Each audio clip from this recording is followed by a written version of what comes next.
you pregnant and thinking about your upcoming labour? I'm a specialist pelvic health physiotherapist, and I'm going to explain how understanding your pelvic floor can help you deliver your baby. So here's the pelvic floor, or should I say a pair of tights, but our pelvic floors are quite similar to tights. They're elastic and flexible, and when you're pregnant and coming up to labour, all the hormones you release really help your pelvic floor to gain extra flexibility. Now the pelvic floor is supported on the pelvis, on the bones, so this is what the ball represents. What you will see here is the pelvic floor is a lovely soft trampoline, and it moves really nicely with whatever you're doing. This is your baby.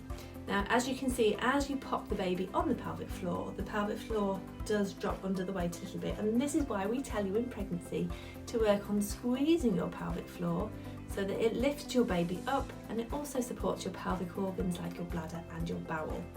Now when it comes to labour, we don't want you to be pulling up and squeezing, because we want babies to descend and come out. And sometimes if you're stressed or anxious, our pelvic floors hold a little bit of tone and can actually squeeze up. So what it's really important to do when you're pregnant is to work on the relaxation part of your pelvic floor, and also be aware of when you're stressed, if you hold tone in your pelvic floor, how to let that go. And this will really help you when you are giving birth.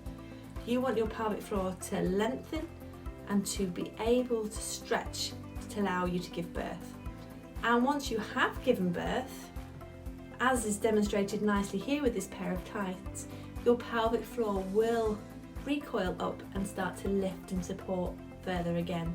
What you may need to do is do a few pelvic floor squeezes as you rehab and get stronger to allow that to return to the function it had before you were pregnant.